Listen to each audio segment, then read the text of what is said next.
Mas hoje é o dia da grande seca. Pode ser esse o nome?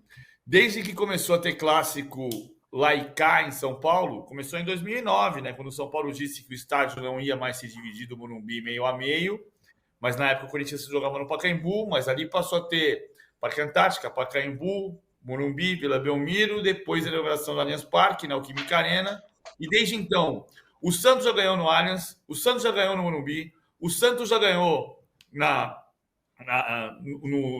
Neoquímica Arena, o Palmeiras já ganhou na Neoquímica Arena, o Corinthians já ganhou no Allianz Parque, o São Paulo já ganhou no Allianz Parque, o Palmeiras já ganhou no Morumbi, o Corinthians já ganhou no Morumbi, mas o São Paulo nunca venceu na Neoquímica Arena. Que loucura, hein? Em 18 jogos em casa, foram 11 vitórias e 7 empates.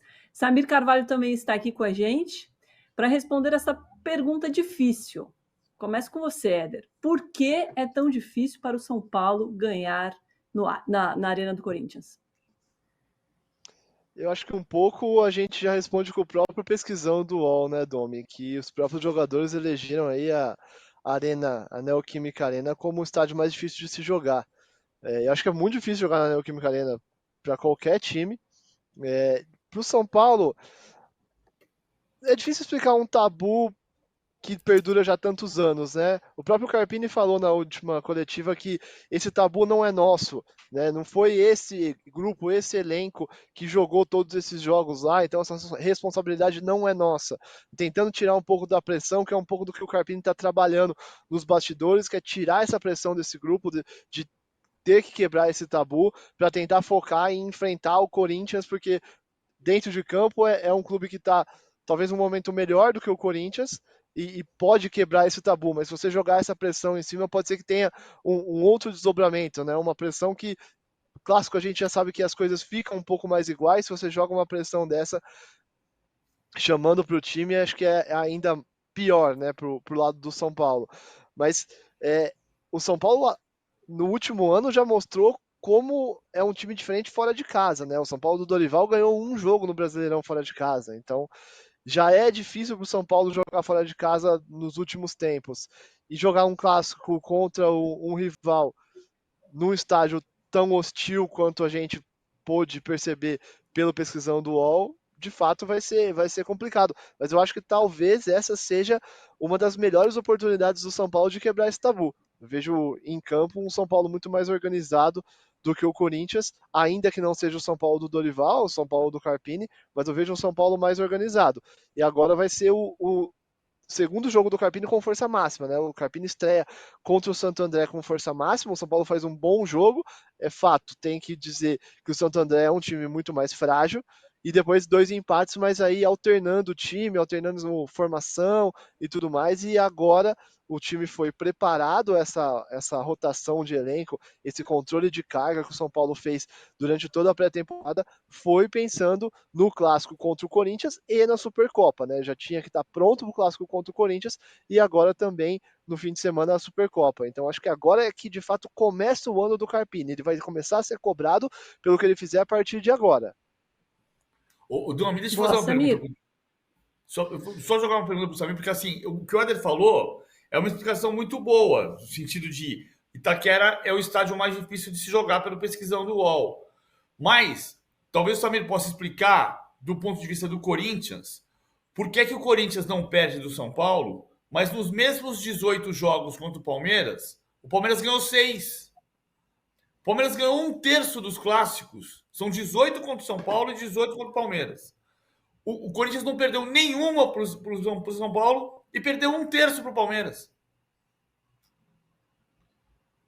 Bom dia, Domi, PVC, Éder, quem nos acompanha de primeira. É o que o PVC falou, o Corinthians, não só em clássicos, né, mas o Corinthians tem perdido muitos pontos, né, na Neoquímica Arena nos últimos anos. América Mineiro, vários times que estão longe, né, de ser um clássico. Eu acho que para responder essa pergunta é a pressão. Antes do jogo já começa a se falar muito, estamos aqui, né, debatendo isso. Eu acho que o São Paulo sente essa pressão de jogar na Neoquímica Arena por ter esse tabu. E digo mais, hein? A pressão agora não está só com o São Paulo, né? A pressão está com o Corinthians também. A torcida corintiana fica super preocupada se o tabu vai ser quebrado, enfim. Os treinadores são ameaçados de demissão, né, se o tabu quebrar. No Corinthians está assim. Então, o Mano Menezes já começa a perguntar, será que o Mano vai ser demitido se caiu o tabu? Ninguém nunca... o São Paulo nunca venceu o Corinthians, né, na Neoquímica Arena. Foi assim com o Luxemburgo, foi assim com vários treinadores que passaram pelo Corinthians nos últimos anos. Então, a pressão agora, eu costumo dizer isso, né, ela está para os dois lados, tanto para o São Paulo como para o Corinthians. E claro que em grande parte desse período aí, né, desse tabu, a pressão sempre esteve com o São Paulo. Eu acho que o que explica é isso, porque o Corinthians tem perdido bastante jogos na Neoquímica Arena. Realmente é difícil de jogar, né? A pesquisa aí diz isso, mas ultimamente o Corinthians tem perdido pontos. Eu acho que a pressão é que faz o São Paulo não vencer na Neoquímica Arena, a pressão que agora também está com o Corinthians, porque toda vez que vai jogar com o São Paulo vamos perder o tabu, vamos perder o tabu. É sempre essa discussão entre os torcedores corintianos. PVC, mas você acha que o Mano corre algum risco se perder esse clássico de ser demitido? Que pergunta é essa? Eu acho que corre. Eu acho que não é a lógica, mas assim, o Corinthians, o São Paulo é o clube que mais causou demissões de técnicos do Corinthians. 15 técnicos do Corinthians caíram depois de resultados ruins contra o São Paulo.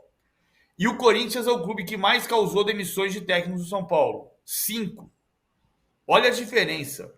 São 15-5.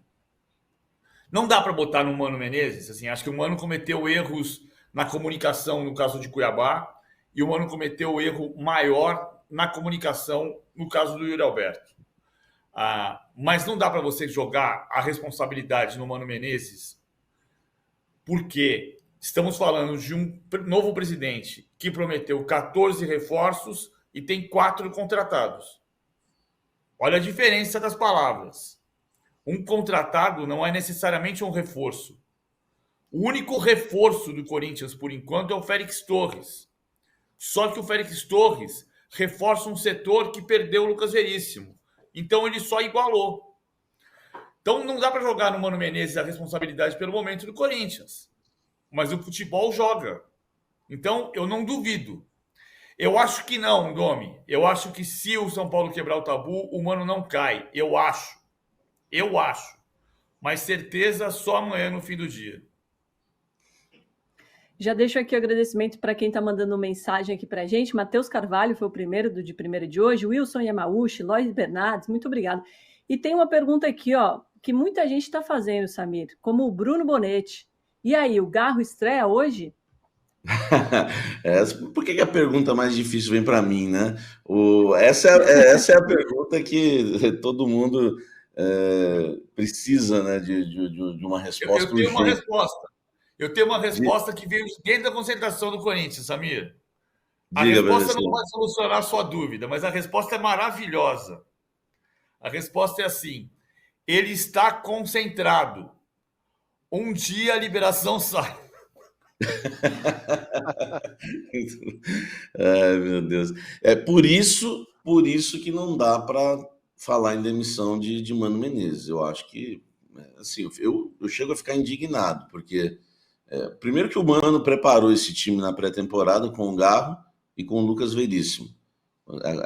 Quantas vezes a gente deu essa escalação? O Mano está treinando com esse time. Os jogos treinos, né, que foram filmados, enfim, houve a divulgação com o Lucas Veríssimo e Garro.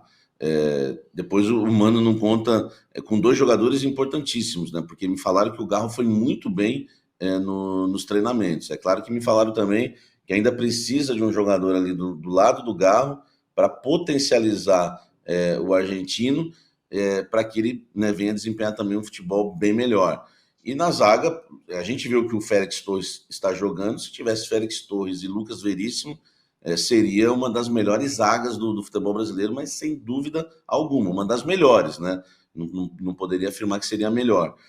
Então não dá para falar em demissão do Mano, porque o Garro vamos viver essa expectativa até 1 hora, né, antes da partida. Então, para a gente saber se o Corinthians pode contar com o Garro ou não. Não vai precisar, né? Como ele já está inscrito no Campeonato Paulista, se sair no bid, né? O que falta agora é a Federação Argentina enviar a documentação para a CBF para a Federação Paulista, e aí o Garro estreia. Os argentinos, enfim, né, o Tadieres, enfim, liberou a documentação. Então, agora, o trâmite, né, essa burocracia que está atrapalhando agora, e a gente vai ter que aguardar para saber se o Garro estreia ou não. Nunca esteve tão perto, né, de estrear, mas ainda temos que aguardar, porque são 7 dias o prazo, né? Então, pode ser hoje, mas pode ser semana que vem também. Mas então a escalação provável que você pensou para o programa é com ele ou sem ele? A provável escalação é sem ele, né? Eu fiquei pensando aqui, PVC, já que ele está na concentração, o Mano poderia pensar assim, né? Eu garro ele, e aí já... Não, essa a gente pode melhorar ela, Samir. A gente pode melhorar ela, porque assim, é semana de Minas para o São Paulo. Né? Como é que você fala em Minas quando você tem um problema? Vamos tomar um chopp hoje à noite? Ah, não, tô agarrado. Tô agarrado hoje à noite, não posso não. O Mano tá agarrado nesse problema aí. Tá agarrado, não tem como resolver. Outra possibilidade sobre o Garro é dizer que por causa do Tadieres, o Mano tá com uma faca no pescoço. Meu Deus. Mas acho que o Garro não começa jogando. Foi ruim, mas eu ri. Justo. Vamos de escalação do Corinthians, então, Samira? A gente tem a arte, por favor, Amandinha. O Corinthians, né? Esse é o provável Corinthians, e tem uma questão importante exatamente no Matheus Araújo, que está entre parênteses, né? O Corinthians vai com Cássio, Fagner, Félix Torres, Caetano e Hugo, os volantes Ranieri e Michael, aí Fausto Vera ou Matheus Araújo, Matias Rojas, Romero e Yuri Alberto. Essa dúvida, que dúvida, né? Meu Deus, eu acho que, nossa, Mano Menezes, imagina, Fausto Vera ou Matheus Araújo. É claro que se jogar o Matheus Araújo, tá? O Matias Rojas, que está aí no meio, né, vai para o lado direito, e o Matheus Araújo joga centralizado atrás do Yuri Alberto, no esquema 4-2-3-1. Se jogar o Fausto Vera, muda um pouco, né? Não muda muito, mas muda um pouco sim, porque é o 4-3-3. Aí o Fausto Vera vem para a direita, né? Numa segunda linha, primeira linha de 4, depois vem o Fausto Vera aqui na direita, o Ranieri centralizado, o Michael na esquerda, aí vem Matias Rojas, Yuri Alberto e Romero. Então, essa dúvida que existe entre Fausto Vera e Matheus Araújo também muda o esquema tático do time, né? Porque o Corinthians passa a jogar sem aquele meio de criação atrás do Yuri Alberto. Os 2 primeiros jogos, 4-2-3-1. O Corinthians teve, né, esse meio aí, como a gente está vendo no nosso campinho. Contra o último jogo que o Corinthians perdeu para o São Bernardo, 4-3-3, o Corinthians não se encontrou em campo, foi um time horroroso. Na verdade, né, foi ruim os 3 jogos. Contra o Ituano, foi quando o Corinthians jogou melhor e também perdeu a partida. Até contra o Guarani, quando ganhou, o Corinthians jogou muito mal. Então fica essa dúvida, tá? Não só entre Fausto Vera e Matheus Araújo, 2 jogadores que não têm jogado nada, mas em relação ao esquema tático também. Sabe o que eu acho? PVC, o Lu Henrique... Diga, Domi, desculpa. Imagina, Lu Henrique diz aqui, ó, o Corinthians está muito pior do que iniciou a temporada passada, mesmo com o Garro. Mas é que o Garro o Garro está treinando muito bem, como o Samir disse. A informação sempre é essa, ele está treinando muito bem. É um jogador de condução, de aproximação. Se o Garro for liberado, ele começa a titular, porque ele tem muita confiança no Mano de que ele vai ser o cara de mudar a cara desse time. Se não tiver o Garro, e eu acho que não vai ter, nesse caso eu acho que o Samir está no caminho certo, evidentemente, né? Tem informação. Mas eu tenho a suspeita que pode jogar o Matheus Araújo e o Fausto Vera. E não jogar o Matias Rojas. Vamos ver. Acho que o caminho que o Zamir traçou, eu só estou colocando essa outra hipótese, porque contra o São Bernardo, eu não achei o Corinthians um time desorganizado. Eu achei ele organizado demais. Ou seja, não tinha quem quebrasse essa organização. Era um 4-1, 4-1, 4-3-3, que virava 4-1, 4-1 defendendo, e circulava a bola, e circulava a bola, e circulava a bola, e não acontecia nada. Porque falta justamente o cara do drible, o cara da tabela, da infiltração. Então o Corinthians toca a bola até amanhã de manhã e não acontece nada. Mas Porque esse tem um cara, time- esse cara não existe, né? Tem a música Esse Cara Sou Eu, mas agora é uma nova canção. Esse cara não existe, né, no Corinthians. Não, Porque pode ser o o, Galo. o Wesley é o único que alguém possa imaginar que vai fazer isso. Não faz. O Wesley é um jogador que parece aquele brinquedinho que você dá a corda assim, ele só sai para um lado. Ele não tem jeito. O Corinthians não tem esse jogador no elenco. Não tem mesmo. E já não tem há algum tempo. E agora, né, precisa urgente. Realmente, o PVC. Esse é o grande problema do Corinthians hoje. Por isso que se indaga por que o Pedro Raul agora. Né? Aí eu apurei. O Pedro Raul, o Corinthians voltou a negociar e fez uma proposta de compra definitiva, porque todo mundo está assustado com o Yuri Alberto. Né? Na virada do ano, todo mundo fala, não, o Yuri Alberto vai voltar a jogar futebol. E não aconteceu, né? Principalmente nessas 3 rodadas aí. O Corinthians não tem esse jogador de drible aí que você falou. Aliás, é prioridade no mercado. O Corinthians está atrás desse jogador de drible, né? O que se fala agora é que o Corinthians está tentando o Marquinhos, né? Jogador que está lá no Arsenal, revelado pelo São Paulo. Acho que tem 20 anos, se eu não me engano, né? Saiu muito cedo do São Paulo. Eu confesso que eu não tenho nem base para falar sobre ele, se é um bom jogador ou não é, e se resolveria esse problema do drible. Mas aproveitando já que, né, o PVC citou aí a deficiência do Corinthians, né, não tem um jogador que quebra linhas, que vai no 1 contra 1. O Corinthians está de olho aí no Marquinhos, que atua no Arsenal, né? Acho que nem atua lá, né? Deve estar encostado. Não joga. E esse Corinthians... Vai lá, PVC. Não, era só falar, eu só completei. Eu estou te interrompendo hoje, você me chamar, eu certo. É que eu falei só, não joga. É isso mesmo, não joga. Só para completar o que o Samir falou. Boa, PVC. PVC, você pode fazer o que você quiser. Pode soltar piada de tiozão, pode me interromper, fica à vontade. Traschini, qual é a escalação provável do São Paulo? Você falou força máxima, né? Talvez pela primeira vez na temporada. Vamos ver o campinho? Gente, segunda vez na temporada. Desculpa cortar o Éder, enquanto o Éder analisa o São Paulo, eu estou recebendo uma ligação de uma fonte, eu acho que eu vou vir com informação exclusiva. Eu vou me retirar só um pouquinho, tá bom? Já volto. Combinado. Vamos lá então, enquanto o Samir apura, que a apuração é assim mesmo, né? É ao vivo, não tem jeito. Ligou, tem que atender.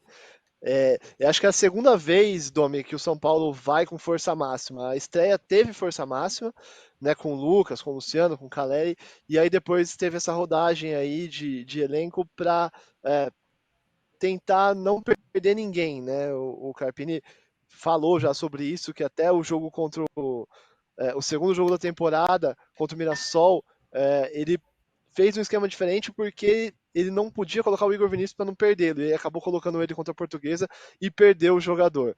Né? Então hoje a principal dúvida é essa, na lateral direita, entre o Rafinha e o Moreira. O Rafinha ainda não estreou na temporada, mas ele já estava treinando, fez essa última semana de treinamentos com bola, com o grupo normalmente, foi inscrito no Paulistão, o que não tinha acontecido até então, e vai para o jogo, não sabemos se ele começa ou não. O Carpini elogiou bastante o Moreira, mas é um jogo grande, é um clássico fora de casa, que tem um tabu, então talvez seja um jogo muito grande para um garoto como é o Moreira. Então acho que essa é a principal dúvida. O São Paulo vai com o Rafael, o Rafinha ou o Moreira, o Arboleda, e aí a outra dúvida é entre Alan Franco e Diego Costa. Acredito que jogue o Alan Franco, ainda não tem uma definição, porque essa vaga era do Beraldo. Então a gente ainda não sabe quem vai substituir o Beraldo nessa temporada, se vai ser o Alan Franco ou o Diego Costa. A tendência é que seja o Alan Franco, um jogador mais de saída de bola do que o Diego. O Diego, ele emula mais o Arboleda, né? Um cara mais físico, com mais presença, com mais bola aérea, até marcou gol nessa temporada. E o Wellington na lateral esquerda. Aí a dupla de volantes é com o Alisson e Pablo Maia.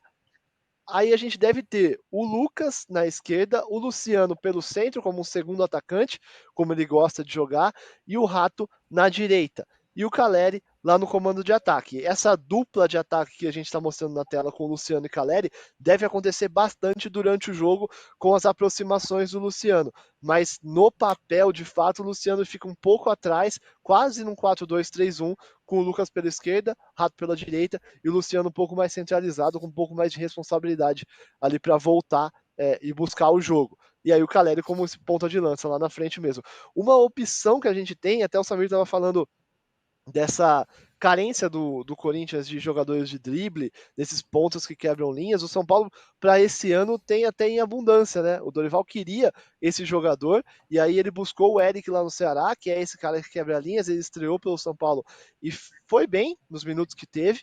Tem o Ferreirinha, que também é um reforço, chegou para esse ano, os dois bem nesse estilo, bem quebradores de linhas. Ainda tem o Rato e o Lucas, que não fazem tanto isso, mas são caras que também podem fazer essa função. O Lucas já fez muito, mas acho que hoje não é tanto a dele esse drible de quebrar linhas, né? Ele é um cara mais técnico, um cara que pensa mais, distribui melhor o jogo, pode jogar pela ponta e pode fazer as duas funções, se aproximar pelo meio, coisa que o Carpini pediu muito no treino que a gente conseguiu assistir lá no Morumbis, para o Lucas centralizar para aproximar do Luciano para fazer a tabela e deixar o corredor para o Wellington. É assim que, inclusive, sai o gol do Luciano na estreia lá contra o Santo André. Então, acho que é esse o São Paulo. E aí a gente pode ter, numa segunda etapa, um Ferreirinha entrando do lado esquerdo do ataque, e aí saindo ou o Rato ou o Luciano para centralizar o Lucas. Então, acho que essa é a principal opção do Carpini para uma segunda etapa. Aí o Ferreirinha tem jogado bem. PVC, olhando os dois campinhos, mas olhando também o fato do Corinthians estar jogando em casa para mais de 42 mil pessoas, mas com todos esses problemas de bastidores que a gente relatou aqui nos últimos dias, com o Mano fazendo críticas públicas e duras, o Cássio cobrando a diretoria, cobrando reforços. É a melhor chance do São Paulo de quebrar esse tabu dos últimos anos? Eu acho que o São Paulo teve outras chances recentes. No jogo da Neoquímica Arena da Copa do Brasil, que perdeu por 2-1, que o Luciano fez. Aliás, é a volta do Luciano na Neoquímica Arena depois daquele jogo, né? Que ele tomou um pito no vestiário do CT no dia seguinte, porque a diretoria chamou para conversar e falou: você viu o que você fez? Você acendeu o estádio contra a gente, em vez de você pegar a bola e levar para o meio do campo e dizer: não, viemos aqui ganhar de vocês. Ali tinha uma chance, teve outros jogos recentes com chance de ganhar.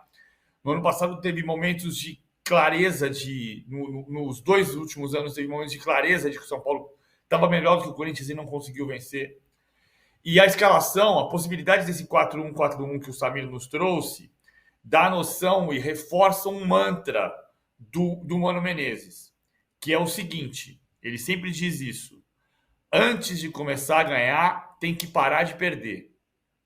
Ou seja, o Corinthians vai jogar, não é que o Corinthians vai jogar para empatar o jogo, mas o Corinthians vai jogar o time para o bloco baixo, jogar o Wesley no segundo tempo, tentar ganhar o jogo num contra-ataque, em velocidade, mas vai primeiro tentar amarrar o São Paulo.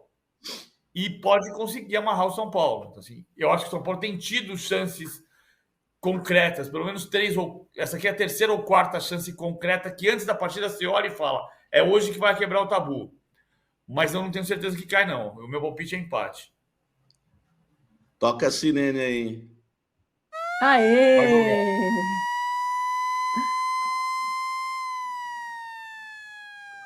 E tem tudo a ver a sirene quando é Coringão, né? Ó, informação exclusiva, tá? É de primeira. Corinthians tem negociações avançadas com o zagueiro Pablo, do Flamengo.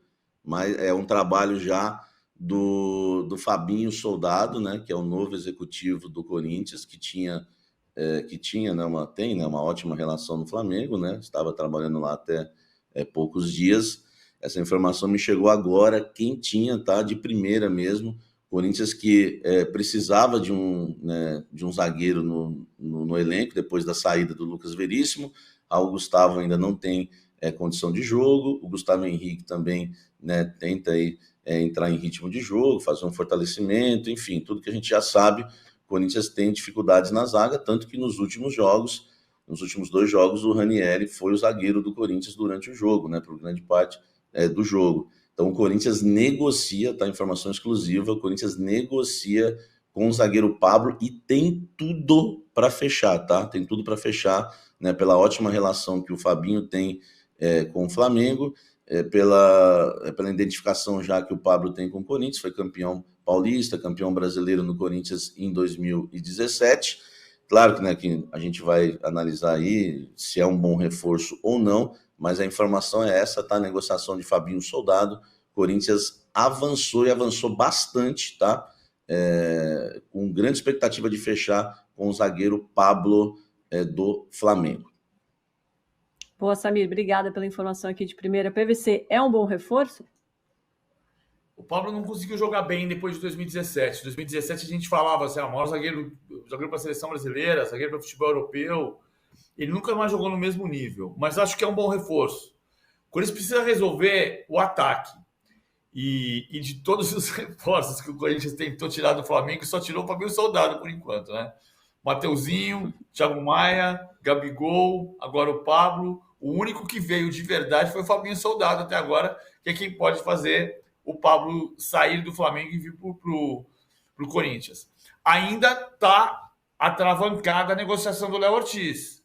Então, o Flamengo pode abrir mão do Pablo porque está procurando um novo zagueiro no mercado, que ele quer que seja o Léo Ortiz, e o Léo Ortiz disse no final de semana que quer resolver a situação o mais rapidamente possível, mas o Bragantino continua dizendo que só se o Flamengo chegar no valor que o Bragantino definiu. Vamos de prancheta, PVC? Posso pedir para a Amanda rodar a vinheta para a gente ver como é que vai ser esse clássico Corinthians e São Paulo hoje? Sim.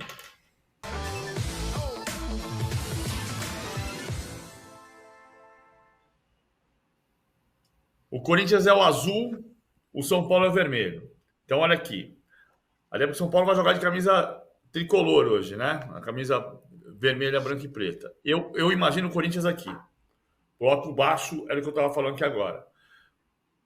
Ranieri, Matias Rojas ou Matheus Araújo, Fausto Vera, Maicon e Romero. Baixa a linha e obriga o São Paulo a jogar. O São Paulo tem uma característica, isso que o Traschini falou agora há pouco, que o Adler falou agora há pouco.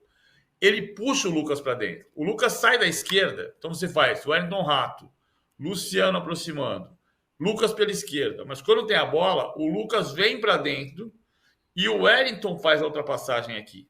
Então você passa a ter um 3-2-5. O que vai obrigar o Corinthians, em muitos momentos, a atrasar o Romero para marcar, para ajudar a marcar, ou o Matheus Araújo aqui, porque vão ficar 5 contra 4 zagueiros do Corinthians. E aqui que o São Paulo vai tentar ganhar o jogo. Com mais gente neste setor. 5 contra 4. E o Corinthians vai ter mais gente, 3 contra 2, na retomada de bola. Se a retomada de bola for rápida do Corinthians, a bola sai com velocidade para o ponta, que é o Romero, ou para o meia, que é o Matias Rojas ou o Matheus Araújo, ou para o Yuri Alberto. Só que o Yuri Alberto tem que acertar alguma jogada, né? O Lucas faz esse movimento, da ponta para dentro, para se aproximar do Caleri e do Luciano. E aí você faz 5 do São Paulo na frente contra 4 do Corinthians aqui atrás. Aqui está o X da questão. Mostra aí mais assim para a gente ver, PVC. Ah, agora boa. Tem uma luz aí que dá um... Aí, perfeito. Tem a luz que está fazendo um reflexo. Beleza. Os 5 do São Paulo, os 4 da defesa do Corinthians. Muito boa. O Márcio Trader tá falando, PVC, você é o cara. E tem essa aqui é em homenagem ao Samir, ó. Peraí que eu perdi. Perdi. Alguém falou assim, demite o Mano e contrata o PVC. Não. Eu não sei fazer esse negócio de parar de perder. O Mano sabe. Por mim, tudo bem. São dois manos. Para mim, tudo bem, porque são dois mano meu. São dois manos. Os dois são mano meu. Porra, vou fingir que não ouvi essa piadinha antes de reforçar o pedido de likes aqui. Vamos chegar pelo menos a 1000 likes hoje, pode ser?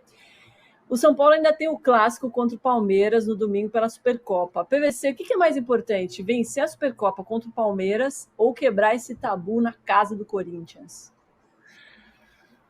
Acho que as duas coisas são importantes, mas eu acho que quebrar o tabu tem um valor muito grande para o São Paulo. E não é que a Supercopa não tenha. Eu só queria colocar aqui, a gente vai falar de Supercopa bastante daqui até domingo, mas assim, tem duas coisas que eu acho sobre Supercopa. Primeiro que a gente precisa parar de falar a final da Supercopa. Supercopa é um jogo só, não é a final. É Supercopa, só isso. Segundo, a Supercopa, as Supercopas no mundo nasceram na Inglaterra, e na Inglaterra ela tem um caráter de festividade. É claro, já foi a discussão que eu tive uma vez com o Casagrande, é evidente que ninguém vai entrar em campo para perder a Supercopa, não se trata disso. Mas a Supercopa, quando você ganha a Supercopa na Inglaterra, você ganhou um troféu, que é a festa de abertura da temporada. A Supercopa não é o objetivo. A Supercopa é um prêmio, é um plus. É uma cereja da temporada. Agora, é claro que quando você tem São Paulo e Palmeiras, você quer ganhar o clássico. É como no ano passado teve gente que falou: o Palmeiras meteu 5-0 no São Paulo e não valeu nada. Foi a maior vitória do Palmeiras na história do clássico. Claro que vale. Então vale ganhar a Supercopa. Eu acho que para o São Paulino hoje, quebrar o tabu tem um valor especial. As duas coisas são especiais, mas como você pediu para eu escolher uma, eu digo quebrar o tabu. Não sei se o Éder concorda ou discorda. Eu tendo a concordar contigo nesse raciocínio, PVC, mas eu acho que tem um elemento que está impulsionando muito o São Paulino a querer ganhar do Palmeiras de qualquer jeito na Supercopa, que é o fator Caio Paulista. O Caio ter trocado o São Paulo pelo Palmeiras nesse último período aí de negociação deixou muito São Paulino muito bravo, e querer ganhar do Palmeiras já é uma coisa muito forte, claro, um clássico, um título, mas ganhar do Caio Paulista em si para o São Paulino está sendo uma pimentinha a mais nessa Supercopa. Eu acho que o São Paulo, igual a gente falou, o São Paulo ele se preparou durante toda essa pré-temporada e esse início de temporada de 3 jogos para jogar os 2 jogos. Se fosse mais importante a Supercopa do que o Clássico, se o Clássico não importasse, jogaria também fazendo rotatividade de elenco no Clássico contra o Corinthians. Então a gente coloca as duas coisas iguais na balança por conta dessa preparação do São Paulo. O São Paulo fez essa rotatividade de carga, esse controle de carga, para poder jogar as duas partidas. Então aí mostra que os 2 jogos são importantes, talvez tenham a mesma importância. Em condições normais, não fosse o tabu, acredito que o jogo da Supercopa seria muito mais importante, não pelo título da Supercopa, mas por ser contra o Palmeiras. E aí ser um primeiro título, vamos dizer, uma primeira conquista, uma afirmação para o São Paulo do Carpini. Iniciar a temporada com uma afirmação dessa ganhando do Palmeiras do Abel seria importante pro Carpini. Mas acho que por conta do tabu, acho que as duas coisas se equivalem bem. Aliás, o Carpini ganhou do Abel 2 vezes. Isso a gente vai falar para domingo. Perfeito. O Abel, a última vez que a Inter de Limeira ganhou do Palmeiras no Allianz Parque foi 1-0, gol o Carpini era o técnico. E o ano passado, na primeira final do Campeonato Paulista, o Água Santa ganhou 2-1 em Diadema, era o Carpini o técnico também. Estão zoando aqui o Caio Paulista. O Vitor Dalbó, que está sempre aqui com a gente, muito obrigada, falou aqui, Éder, se precisar do Caio Paulista para motivar alguém, aí falou um palavrão que eu não vou falar porque não é meio-dia ainda, né? KKKKK. Quero repassar essa pergunta. O que vocês acham mais importante para o São Paulo? Se você é torcedor de São Paulo, por favor, responda também. E para encerrar na nossa enquete aqui, esse assunto, né? Que ainda temos outro programa. Quem vence hoje? O São Paulo está vencendo a nossa enquete com 67% dos votos. O PVC apostou no empate. Muretou, né, gente? Famoso muretou. Éder, você vai de quê? Eu acho que hoje o tabu cai, Domi. Eu acho que o São Paulo vence 2-0.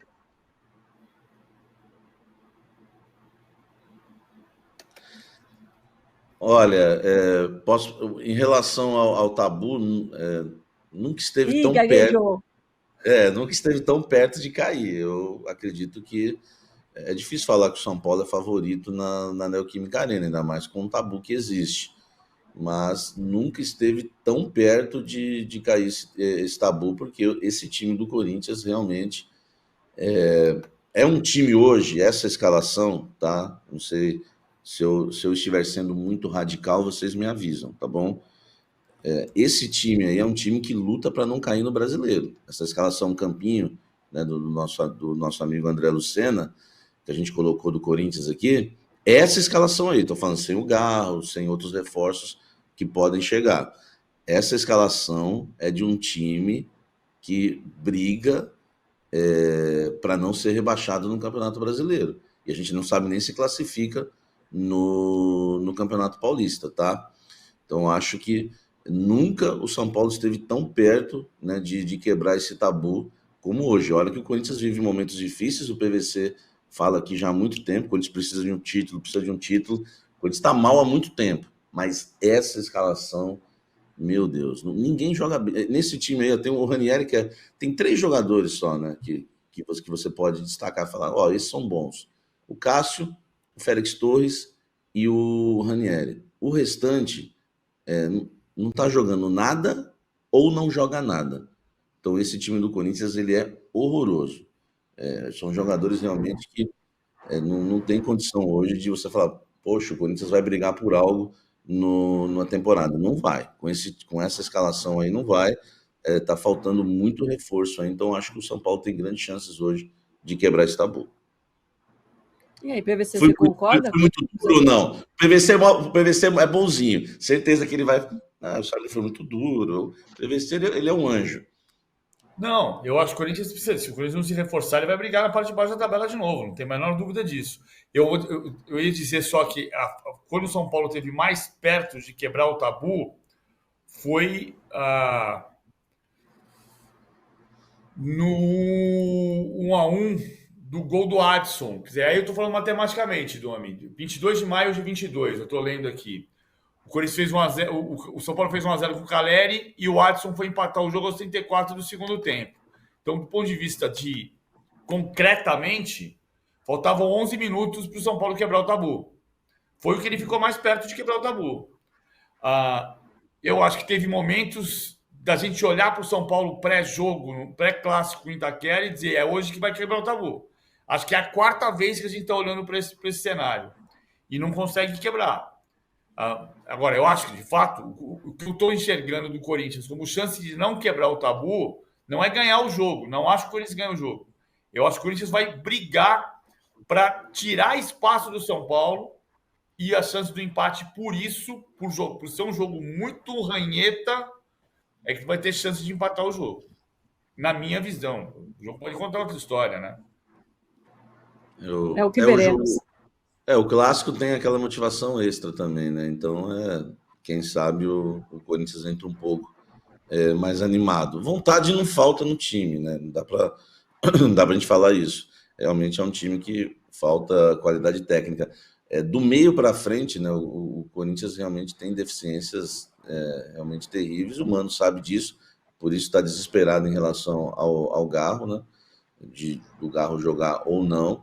Mas do meio para o Maicon não apresenta um bom futebol há muito tempo, né? Acho que desde que voltou o Corinthians deve ter feito aí 5 jogos bons no máximo. Matias Rojas, né, a gente já sabe. Matheus Araújo também é um jogador muito lento, né, pro futebol hoje. É jovem, mas joga como um veterano. O Romero, que é o jogador que fez gol de voleio e salvou o Corinthians, gol de voleio na primeira rodada do Paulista, e salvou o Corinthians do rebaixamento no Brasileiro no ano passado, é um atleta que, quando joga pelas beiradas, ele mata todas as jogadas do Corinthians. O Corinthians não tem velocidade. Se jogar hoje atrás da linha da bola, porque é um time inferior ao São Paulo, para tentar sair nos contra-ataques, toda a bola que vai no Romero, ele não vai para dentro. É o que o PVC falou, o Corinthians não tem um jogador do drible. Ele toca para trás pro Maicon. Ele quebra, né, o ritmo do Corinthians e deixa o Corinthians sem velocidade nenhuma. Eu já tenho falado há muito tempo. Ou, mano, põe um Romero lá de centroavante tira o Yuri Alberto, ou põe o Yuri Alberto na direita, em outro lugar, enfim, na ponta, né, jogando na ponta, né, o torcedor fala ponta do banco, mas pode ser na ponta direita ali, ou o Romero dentro da área, porque se o Romero continuar jogando pelos lados, ele não aguenta marcar essa marcação que o PVC falou na prancheta dele. O Romero, ele cansa ainda no primeiro tempo, e para atacar, ele também não ataca. Ou ele joga um balãozinho na área, ou ele mata o contra-ataque do Corinthians. Então, é um time do meio para frente que é de chorar, viu? Do torcedor corintiano realmente tá passando dias terríveis. Porque é o pior, é pior do que o do ano passado, já que são os reservas, né, que estão tentando resolver no início do ano, são os reservas do ano passado, né, dos jogadores que foram embora, Renato Augusto, Juliano e companhia. O Murilo Casagrande diz aqui que o São Paulo venceu as 2 últimas partidas contra o Corinthians e esse é o retrospecto que mais importa. Enquanto isso, o Luciano Corinthians fala que o único tabu que vai quebrar hoje é ele quebrando a tábua do churrasco na hora do gol. Foi médio esse, né? Dá para melhorar. Samir, Éder, muito obrigada, bom jogo para vocês e até breve. Valeu, Domi, valeu, Éder, valeu, PVC, a quem nos acompanha de primeira. É sempre um prazer estar aqui com vocês. Um abraço. Até mais, gente. Valeu. Tchau, tchau.